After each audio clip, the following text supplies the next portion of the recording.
છતાં કેટલાક લોકો કોઈને કોઈ પ્રકારે એ રાજનીતિમાં હોય પણ એ પણ કંઈક મર્યાદા હોય.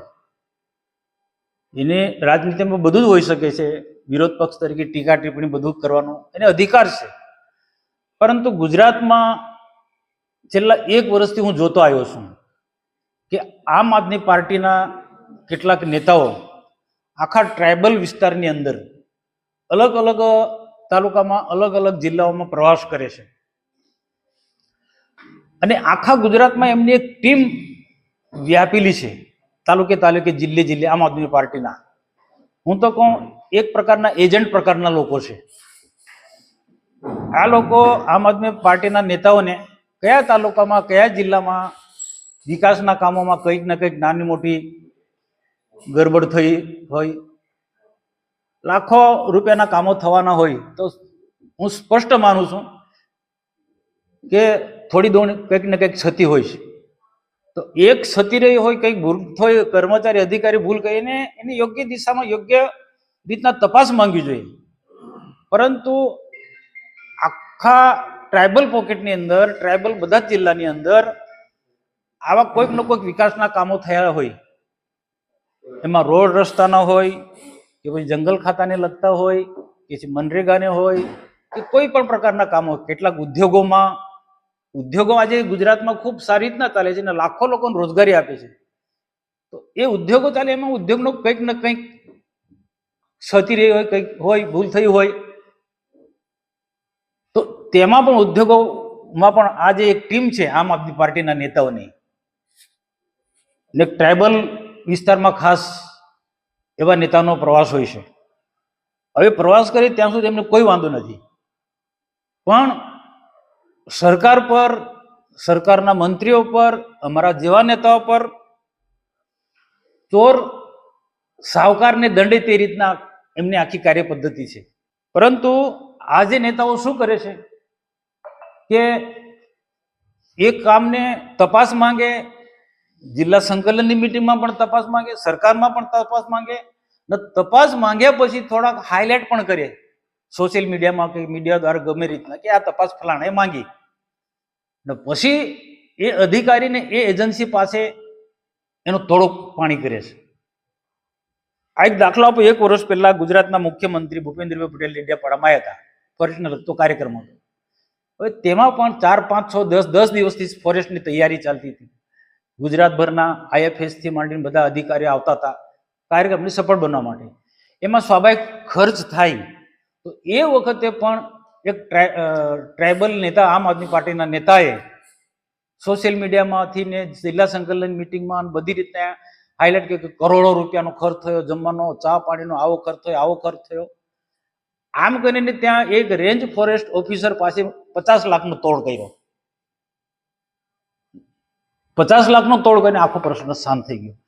આવી રીતના ઘણા એવા નાના એવા કામોની અંદર આવી રીતના તપાસ માંગવી, સોશિયલ મીડિયા મૂકવું, પ્રેસમાં પ્રસિદ્ધિ આપી અને પછી અધિકારી અને એજન્સી પાસેથી કોઈને કોઈ રીતના એને તોડ કરવામાં આવે છે.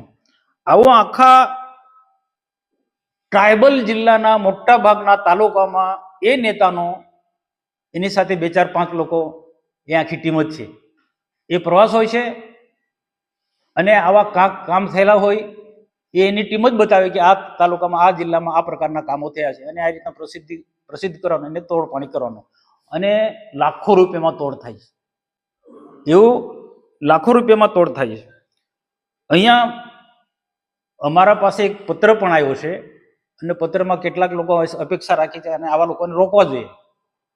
તો જે 2 વર્ષ 1.5 વર્ષ પહેલા ટ્રાઇબલ મ્યુઝિયમમાં મર્ડર થયા હતા, એ મંડળનું બધા જ લોકોએ ભેગા મળીને, સરકાર તરફથી મંત્રી આવ્યા હતા, અમે બધાએ ભેગા મળી, આમ આદમી પાર્ટીના પણ બધા નેતા, બધાએ ભેગા થઈને અમે જે મરનાર વ્યક્તિને 25-25 લાખ રૂપિયા આપ્યા એ એજન્સી પાસેથી.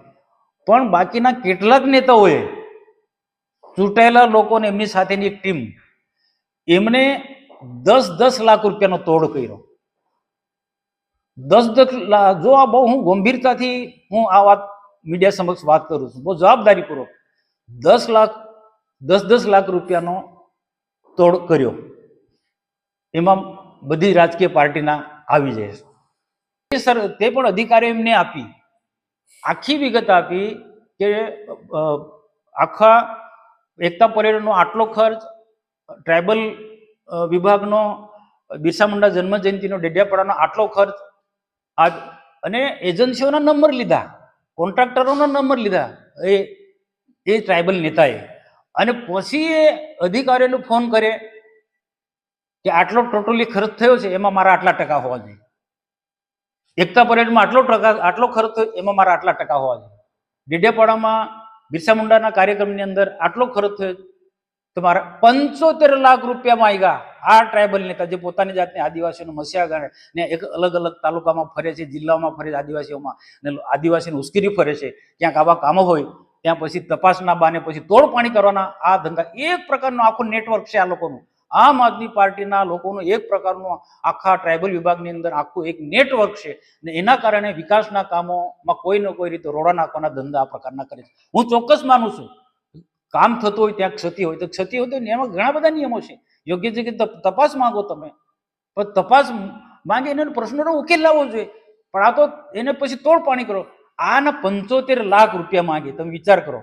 આમ તો રકમ મોટી હતી, બંને જગ્યાની મોટી ખર્ચના પ્રમાણે એમને મોટી રકમ માંગી, પણ છેલ્લે 75 પર આવ્યા કે 75 અમને આપો. આ બધી વાત મારી પાસે ઘણા ટાઈમથી આવી છે, અને તેમાં એક પત્ર પણ આવ્યો છે, અને પત્રમાં પણ બહુ કેટલાક અમારા લોકો પણ છે. હું બહુ સ્પષ્ટ હું કે મારી સાથે જોડાયેલા હોય, ભાજપનો હોય, કોંગ્રેસનો હોય કે આમ આદમી પાર્ટીનો હોય, પણ કરપ્શન કરતો, ભ્રષ્ટાચાર કરતો હોય એમાં હું કોઈને છોડું નહીં. મારી સાથે ફરતો વ્યક્તિ પણ આ રીતના પ્રજાના પૈસાનું શોષણ કરતો હોય, તોડપાણી કરતો હોય, અધિકારીઓને દબાવતા હોય, કોન્ટ્રાક્ટરોને દબાવતા હોય, એમાં ભાજપનો ચૂંટાયેલો પ્રતિનિધિ હોય કે પછી કોંગ્રેસનો ચૂંટાયેલો પ્રતિનિધિ હોય કે આમ આદમીનો ચૂંટાયેલો પ્રતિનિધિ, કોઈ બી મારા માટે બધા સરકાર. એ ભ્રષ્ટાચાર એટલે ભ્રષ્ટાચાર. ને આજે એકબીજાની આ જિલ્લાની અંદર એકબીજાની મિલીભગત છે. બોલું છું, થોડા દિવસ પહેલા નીલભાઈ બોલ્યા, બાકી કોઈ બોલતું નથી. કેમ ભાઈ? બધાએ બોલવું જોઈએ. કોક ને કોક બધા એકબીજાની મિલીભગત છે એટલે કોઈ એકબીજા બોલતા નથી બધા. બાકી બેફામ પ્રમાણે આમ આદમી પાર્ટીના નેતાઓ, ભાજપ સરકાર બધા પર આરોપ મૂકે છે, વહીવટી તંત્ર પર આરોપ મૂકે છે, અધિકારીઓ પર આરોપ મૂકે છે, અધિકારીને ડરાવે છે, અધિકારીને ધમકાવે છે. કોઈ બોલતું નથી. કેમ ભાઈ? એકબીજાના તાર અડેલા છે. તો આ જે વસ્તુ જે છે આ રોકવા માંગુ છું. આ જે વસ્તુ રોકાવશું કે સરકારી જે પૈસા કરોડો રૂપિયા આવે છે એ યોગ્ય રીતના વપરાવા જોઈએ, અને આવી રીતના તોડપાણી થશે કામમાં. હું ફરી પણ કહું છું કે તપાસ માંગો, ચૂંટાયેલા પ્રતિનિધિએ તપાસ માંગવાનો અધિકાર છે, એના નિયમો હોય, એના પછી એમાં તોડપાણી ના કરવાનું હોય.